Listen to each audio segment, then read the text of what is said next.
සුබ දවසක් වේවා ඔයාලා හැමෝටම. අද අපි කතා කරන්න යන්නේ ත්‍රිකෝණ අංග සාම්‍ය ගැන. මේක 10 වසරේ පාඩම. එතකොට අපි බලමු මොකද්ද මේ ත්‍රිකෝණාංග සාම්‍ය කියලා. ත්‍රිකෝණාංග සාම්‍ය කියලා කියන්නේ එකිනෙකට සමපාත කළ හැකි තල රූප යුගලක් අංග සම තල රූප යුගලක් ලෙස හඳුන්වනවා. එතකොට ත්‍රිකෝණාංග සාම්‍ය කියලා කියන්නේ එකිනෙකට සමපාත කර හැකි ත්‍රිකෝණ යුගලක් අංග සම ත්‍රිකෝණ යුගලක් විදිහට හඳුන්වනවා. අපි බලමු ඒක කොහොමද වෙන්නේ කියලා. මෙන්න මේ ත්‍රිකෝණේ අපිට මෙයා මත එකිනෙකට සමපාත කරන්න පුළුවන්. ඒ කියන්නේ මේක අංග සම ත්‍රිකෝණ දෙකක්. හරි. ඒ වගේම මෙන්න මේ ඊතලය ගත්තොත් මෙයා මේ ඊතලය මත හරියටම සමපාත කරන්න පුළුවන්. ඒ කියන්නේ මේක අංග සම තල රූපයක් වෙනවා. මොකද්ද මේ අංග සම කියලා කියන්නේ? ඒ කියන්නේ අංගයන් සමාන වෙනවා. එතකොට ත්‍රිකෝණයක ගත්තොත් අංගයන් තියෙනවා 6ක්. කෝණ 3යි පාද 3යි. එතකොට මේ ත්‍රිකෝණයේ කෝණ 3යි පාද 3යි මෙන්න මේ ත්‍රිකෝණයේ කෝණ 3යි පාද 3ටයි සමාන වෙනවා. අන්න ඒකට තමයි කියන්නේ අංග සම වෙනවයි කියලා. එතකොට අපිට හැමතිස්සෙම බෑනේ මේ ත්‍රිකෝණය මත සම්පාත කර කර අංග සම වීම හොයන්න. ඒ නිසා අපිට අවස්ථා හතරක් දීලා තියෙනවා. මේ අවස්ථා හතරට අදාළව ඒ සුදුසුකම් සම්පූර්ණ කරනවා නම් මෙන්න මේ අවස්ථාවලදී ඒ ත්‍රිකෝණ අංග සමයි කියලා අපිට ඔප්පු කරන්න පුළුවන්. හරි. අපි බලමු මොනවද ඒ අවස්ථා හතර කියලා. පළමු අවස්ථාව. පළවෙනි අවස්ථාව තමයි පා හෝ පා. ඒ කියන්නේ ත්‍රිකෝණයක පාද දෙකක් හා අන්තර්ගත කෝණයක් තවත් ත්‍රිකෝණයක පාද දෙකකට සහ අන්තර්ගත කෝණයකට සමාන වෙනවා නම් මේ ත්‍රිකෝණ දෙක අනිවාර්යයෙන්ම අංග සමයි. ඒ කියන්නේ දැන් අපිට කියනවා අංග තුනක් සමාන වෙනවා නම් ඒ කියන්නේ මේ අවස්ථාවට අදාළව දැන් අංග තුනක් සමානයි කියනවනේ. එහෙනම් ඊතුරු අංගත් සමාන වෙනවා. මෙන්න මේ අවස්ථාවට අදාළව සුදුසුකම් සම්පූර්ණ කරලා තියෙනවා. මොනවද මේ සම්පූර්ණ කරන්න ඕන සුදුසුකම්? එක ත්‍රිකෝණයක පාද දෙකක් සහ අන්තර්ගත කෝණයක්. තවත් ත්‍රිකෝණයක පාද දෙකකට සහ අන්තර්ගත කෝණයකට සමාන වෙනවා නම් ඒ ත්‍රිකෝණ දෙක අංග සමයි. මොකද්ද මේ අන්තර්ගත කෝණය කියන්නේ? අන්තර්ගත කෝණය කියන්නේ මෙන්න මේ අපි සලකනු ලබන පාද දෙක තියෙනවනේ. හිතන්නකෝ මේ පාදයට සමානයි කියලා අපිට පෙන්වලා දීලා තියෙනවා. ඊළඟට මේ පාදයට සමානයි කියලා අපිට පෙන්වලා දීලා තියෙනවා. එතකොට මෙන්න මේ පාද දෙකට මැදේ තියෙන කෝණයට තමයි කියන්නේ අන්තර්ගත කෝණය කියලා. එතකොට මේ ත්‍රිකෝණය ගත්තොත් මෙන්න මේ අපි සලකනු ලබන පාද දෙකට මැදේ තියෙන කෝණයට තමයි අපි කියන්නේ අන්තර්ගත කෝණය කියලා. එතකොට පළමු අවස්ථාව කියන්නේ මෙන්න මේ ත්‍රිකෝණයේ මේ පාදයට සමානයි. එතකොට එක පාදයක් සමානයි. ඊළඟට මේ ත්‍රිකෝණයේ මෙන්න මේ ත්‍රිකෝණයේ මේ පාදයට සමානයි. එතකොට එහෙම වෙලා විතරක් මදි. ඒ කියන්නේ මේ ත්‍රිකෝණ දෙකේම අන්තර්ගත කෝණ දෙක සමාන වෙන්නත් ඕනේ. අන්තර්ගත කෝණය කියන්නේ අපි සලකනු ලබන පාද දෙකට මැදිව තියෙන කෝණය. එතකොට මේ සලකනු ලබන පාද දෙක ඒකට මැදිව තියෙන කෝණය තමයි මේ කෝණය.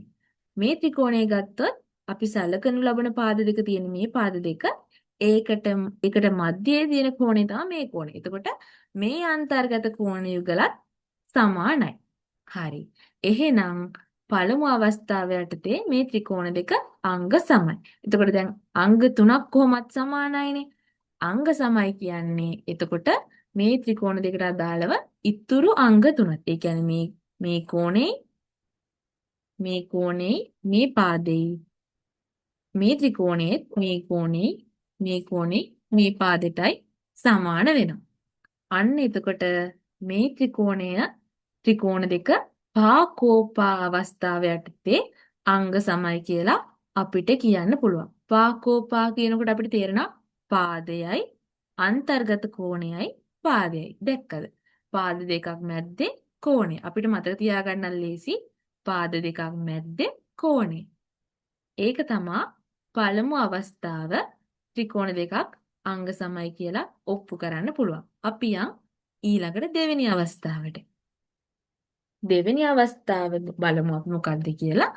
ත්‍රිකෝණයක කෝණ දෙකක් හා පාදයක් තවත් ත්‍රිකෝණයක කෝණ දෙකකට සහ අනුරූප පාදයකට සමාන වෙන අවස්ථාව තමයි දෙවන අවස්ථාව.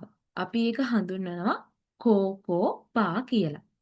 අපි බලමු කොහොමද මේක සමාන වෙන්නේ කියලා.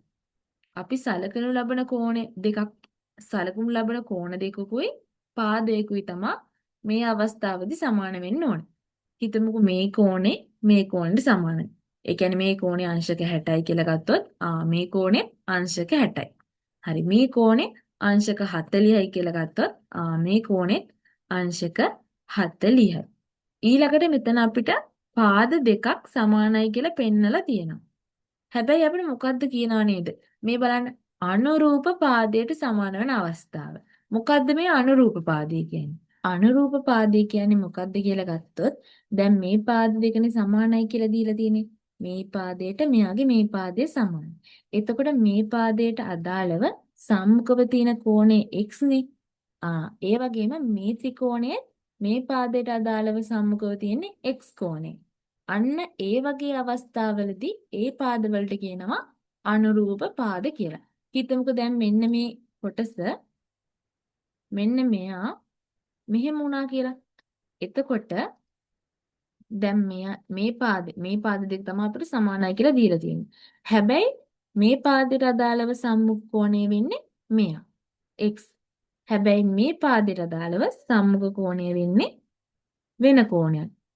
එතකොට මෙන්න මේ පාද දෙක අනුරූප පාද යුගලක් වෙන්නේ නැහැ. අනුරූප පාද යුගලක් වෙන්නේ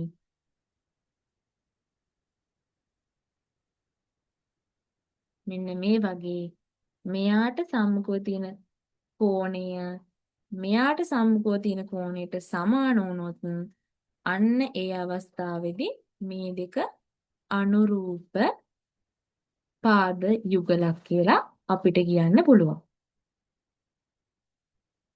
හරි. මේක තමයි කෝකෝ පා අවස්ථාව. ඒ කියන්නේ ත්‍රිකෝණයක කෝණ දෙකක් ඕනම කෝණ දෙකක් වෙන්න පුළුවන්. දැන් මෙයාට සමානයි. ඊළඟට මේ කෝණයට සමානයි.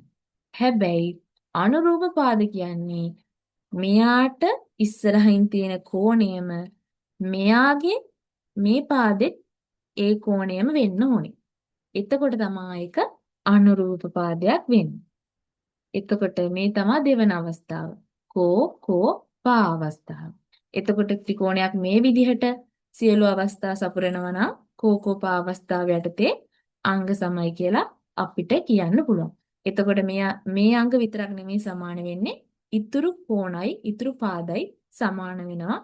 මේ අවස්ථාව යටතේ අංග සම වුණා කියන්නේ හැම අවස්ථාව යටතේම අංග සම වෙනවයි කියන්නේ ඉතුරු පාද ටිකත් කෝණ ටිකත් සමානයි. ඒ කියන්නේ මෙන්න මේ කෝණයට සමානයි. මේ පාදය අපි ගත්තොත් මේ පාදයට සමානයි. ඊළඟට මේ පාදයට සමානයි. මේක තමයි දෙවන අවස්ථාව කෝ පා යටතේ ත්‍රිකෝණ යුගලක් අංග සම වීම. අපි ඊළඟට යන් තුන්වෙනි අවස්ථාවට.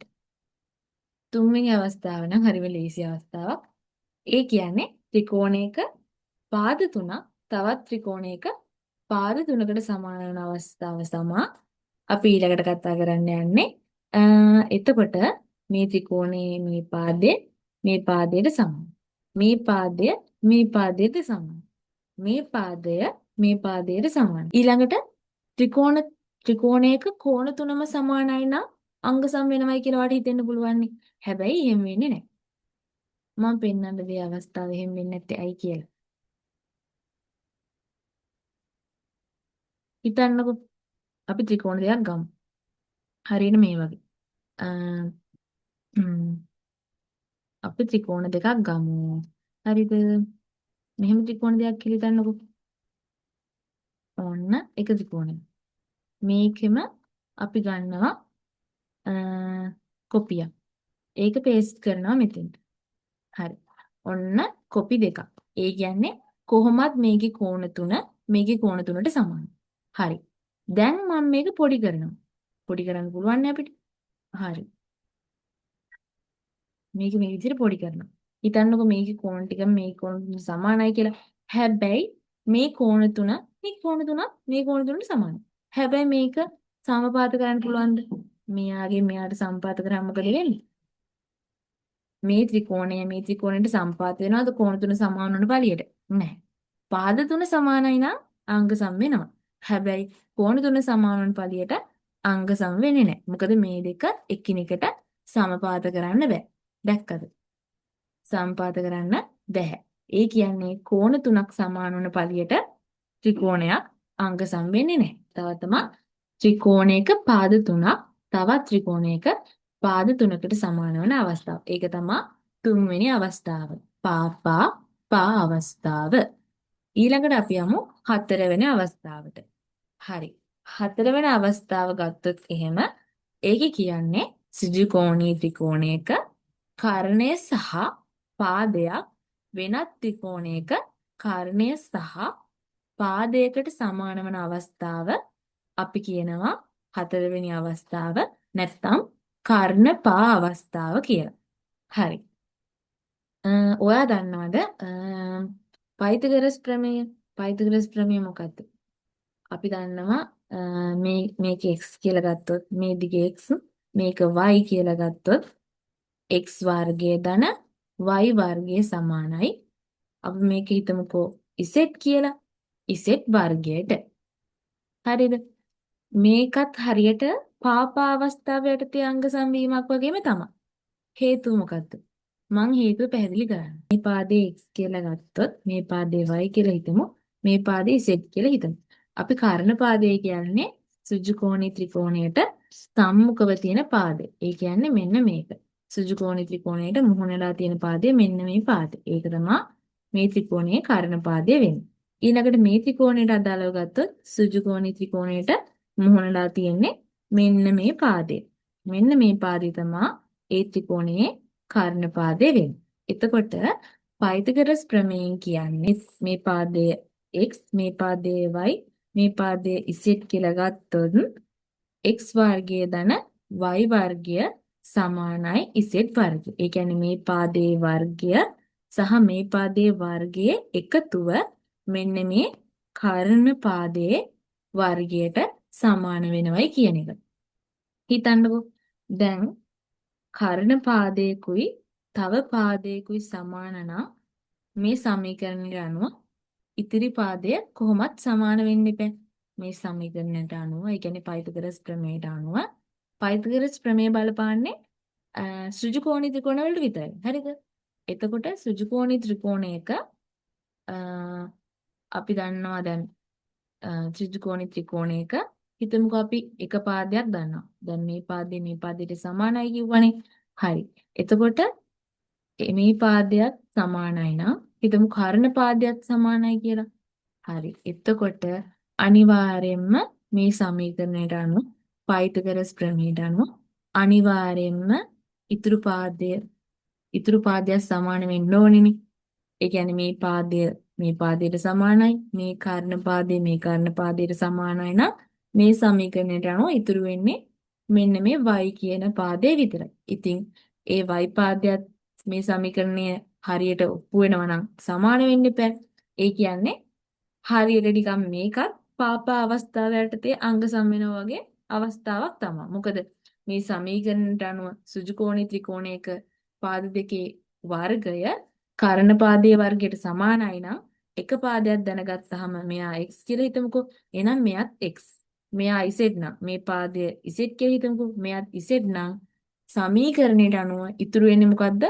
y වර්ගය විතරයි. ඉතින් මෙයාට සමානයි නම් ඉතුරු වෙන්නේ මේ y වර්ගය කියන එක. එතකොට යා කොහොමත් සමාන වෙන්න ඕන. ඔන්න ඔය විදිහට තමයි සෘජුකෝණී ත්‍රිකෝණයක කර්ණයකුයි තවත් පාදයකුයි තිබ්බනම් ඇති මේ ඉතුරු ත්‍රිකෝණයේ කර්ණයයි තවත් පාදයකුයි තිබ්බනම් අනිවාර්යෙන්ම ඉතුරු වෙන පාදය කොහොමත් එකිනෙකට සමාන වෙන්න ඕනේ. එතකොට හතරවෙනි අවස්ථාව තමයි කර්ණපා අවස්ථාව. සෘජුකෝණයක ත්‍රිකෝණයක කර්ණය සහ තවත් පාදයක් අනිත් ත්‍රිකෝණයේ කර්ණය සහ තවත් පාදයකට සමාන වෙනවා නම් අන්න ඒ අවස්ථාව කියන්නේ කර්ණපා අවස්ථාව යටතේ ත්‍රිකෝණය වල අංග සමවීමක්. හරි. අපි දැන් කතා කරා අවස්ථා හතරක්. මොනවද ඒ අවස්ථා හතර? පා කෝ පා අවස්ථාව. දෙවෙනි අවස්ථාව තමයි කෝ කෝ පා අවස්ථාව. ඊළඟට තුන්වෙනි අවස්ථාව පා පා පා අවස්ථාව. ඊළඟ හතරවෙනි අවස්ථාව පරණ පා අවස්ථාව. එතකොට මෙන්න මේ හතර යටතේ ත්‍රිකෝණයක් අංග සමය කියලා ඔප්පු කරගන්න අපිට පුළුවන් එකිනෙක සමපාත කරන්නේ නැතුව. හරි.